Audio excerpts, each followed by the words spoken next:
Кейбір нәрсені өмірде ішіңде сақтай білу әлсіздік емес, ол ақыл. Адамның бәріне сырын шашып тастауы кейін өзіне қарсы қару берумен бірдей. Себебі әр тыңдап отырған адам саған жанашыр емес.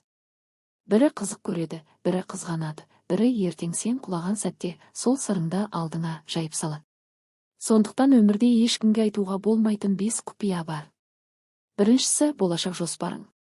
Әлі орындалмаған арманыңды, істемек болған үлкен мақсатыңды әркімге айта берме. Себебі кейбір адамдар сенің биікке шыққаныңды қаламайды. Біреудің күмәні, біреудің мазағы, біреудің қызғанышы сенің жігеріңді сындырып жіберуі мүмкін.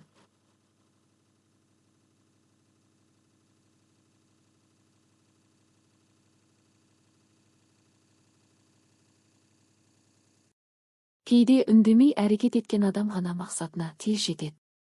Арманыңды сөзбен емес, нәтижемен дәлелде. Көп сөйлеген адамның ісі азаяды. Ал тыныш жүрген адамның табысы көбейеді.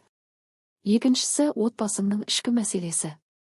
Үйдегі ұрыс-керісті, ерлі-зайыпты арасындағы ренішті, балаңның қателігін бөтенге айтып үйренбе.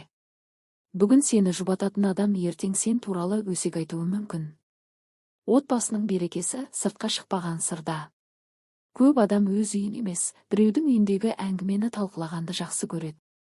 Сен ішіңдегі мұңды айтып жеңілдедім деп ойлайсың, ал олар сені әлсіз көре бастайды. Сондықтан отбасының құпиясын есіктің сыртында қалдырма. Үшіншісі тапқан табысың мен ақшаң. Ақша туралы бәріне айта беруде дұрыс емес. Біреу сені қызғанады. Біреу сенен пайда іздейді. Біреу қарыз сұрайды. Ал біреу сенің жоқ күніңді күтеді. Тыныш өмір сүргің келсе, байлығыңды жар салма. Нағыз ауқатты адам, байлығын көрсетпей жүретін адам.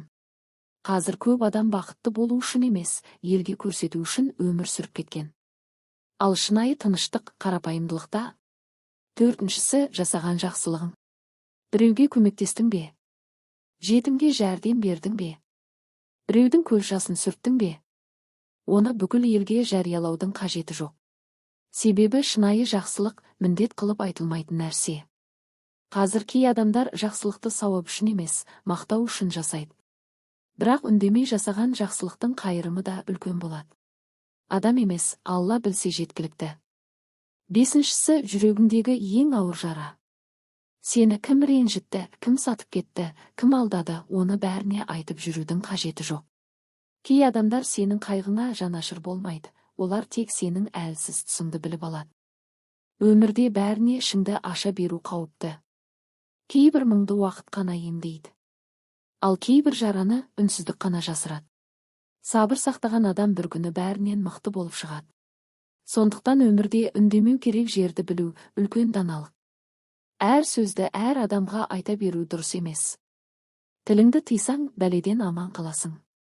Сырыңды сақтасаң, қадірің артады. Өйткені бұл өмірде бәрі дос болып көрінгенімен, бәрі сен үшін тілеулес емес. Есіңде болсын. Арманыңды әрекетіңе сақта. Отбасыңды қорға. Байлығыңды көрсетпе. Жақсылығыңды жариялама. Жараңды сабырмен емде. Сонда ғана өмірің тыныш, абыройың биік болады.